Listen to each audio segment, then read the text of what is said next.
Every new song, whether easy or more difficult, will feel like a complete mystery during the learning process because the guitarist never really learned how to play rhythms and count along to what he or she is playing, but instead only memorized a few combinations of up and down strokes.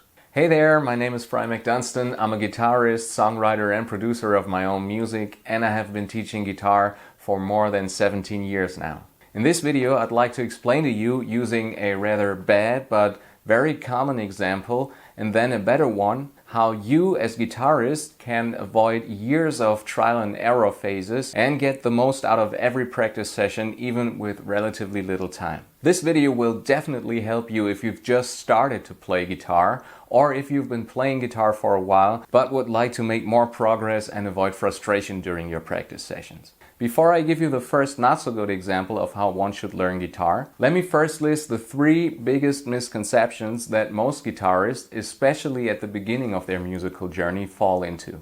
Number 1. You can measure your progress and skill level by the difficulty of the songs you can play. Number 2. A truly good musician can read sheet music because being able to read music is equivalent to having a good understanding of music and music theory. And finally, number 3. Creative musicianship, such as songwriting or improvisation, is only for very talented musicians, and it takes many years to develop these skills. Now let's move on to the first not so ideal example, and I'll let you in on a little secret. I too started out with the almost exact same approach when I started to play guitar, and only thanks to the help of my guitar teachers, whom I luckily found after playing for just 2 months, I quickly discovered a much better way for myself. And after just 2.5 years of very intensive practice using this system, I was able to teach my first students, write songs myself, form a band, and continually develop my playing on my own. Alright, so let's move on to the example. Step number 1.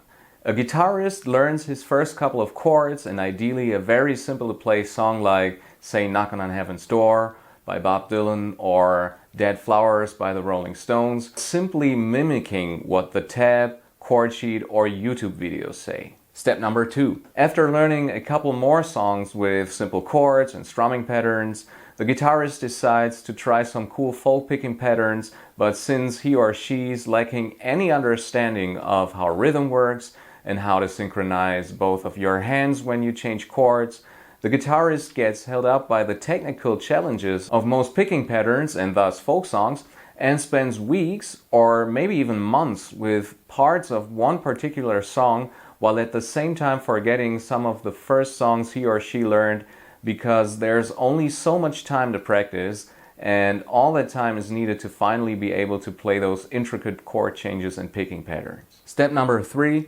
After more or less being able to mimic what the guitar tab or the YouTube video said, the guitarist would like to play their first Metallica, Guns N' Roses or Red Hot Chili Peppers song because there's lots of tabs online and books at the music store, and what the teacher on the YouTube video says looks fairly easy, so why not just give that a try? And then after several weeks of only learning the intro riff to a song, the guitarist realizes that playing single notes is a lot more difficult than, say, playing chords, and so, step number 4, soon the guitarist stumbles upon the first pentatonic shape and thinks, this might do the trick, plus I can also try playing my first guitar solo, so he or she spends the next couple of weeks or months with memorizing a shape without learning its individual notes, the rhythmic aspect of lead and solo guitar, and how to ideally position your fingers on the fretboard for acceptable tone control and effective finger movements. Oh, and of course, while at the same time folk picking and chord play are being put on the back burner because solo guitar is so much cooler than that. And then even after several years, someone who learns to play guitar this way, even if their original intention was just to learn guitar as a hobby and maybe play a couple of songs, will not have a significant repertoire of fully internalized songs. Every new song, whether easy or more difficult, will feel like a complete mystery during the learning process because the guitarist never really learned how to play rhythms and count along to what he or she is playing, but instead only memorized a few combinations of up and down strokes. And yeah, the same applies to scales. Instead of knowing the notes on the fretboard, the guitarist has only memorized a few diagrams and doesn't know which notes to play over which chords, how to correctly phrase licks and runs, or how they fit into a rhythmic context. And then this lack of real progress might also demotivate most players to the point where they stop playing altogether because they think they lack musical talent. I have worked with many guitar students who followed this approach before then finally deciding to take lessons, and all of them then made significant progress even within a few months of working with a better system. If you want to learn and understand all the concepts discussed in this video, I invite you to work with me in my Guitar Accelerator course. My course is designed so that from your first chords through learning all the essential techniques and various musical styles to mastering impressive leads and guitar solos, you will always know exactly what to practice and how to understand and internalize everything. You can work with the course for as long as you like. There is no subscription or hidden costs. Click the link in the video description or the first pinned comment for free guitar lessons and regular tips directly from me. Alright, so let's move on to the better, faster and more efficient system of learning how to play guitar. Step number 1. While learning your first easy to play songs, you should at the same time learn the basics about rhythm and rhythm guitar, like 1. How to practice with a metronome so you can learn. 2.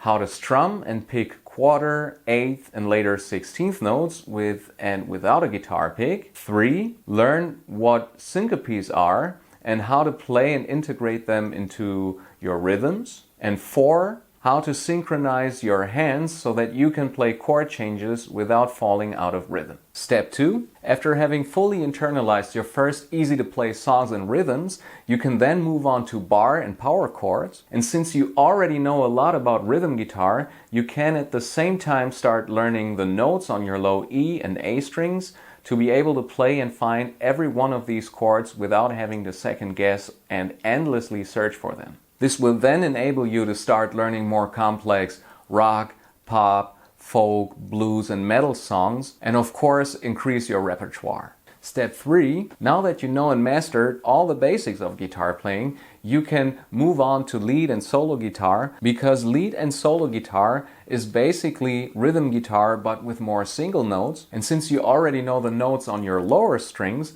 learning the notes within a scale will be far easier for you to do. All in all, you can learn and master all of these concepts within your first year of guitar playing, and even with just half an hour and maybe later an hour of practice time per day, you can make huge progress. You also don't necessarily need to learn how to read sheet music, because sheet music is just one form of representing music, and you can learn everything about music theory and apply it without learning to read it. And since you always completely understand what you're doing, it's no problem to apply everything you learned to new contexts, which then allows you to become creative as well. So what this means is you can basically start to write songs while you're still at step 1. Once you've learned to practice using this system, you will not only save a lot of time but also a lot of money, because you won't necessarily have to spend a fortune on guitar lessons or fall into the trap of buying more and more gear out of boredom. That's it for this video. If you enjoyed it and thought it was helpful, please subscribe to my channel and ring the bell. Please leave a like and a comment and let me know what else you'd like me to talk about, and then I'll see you in the next video.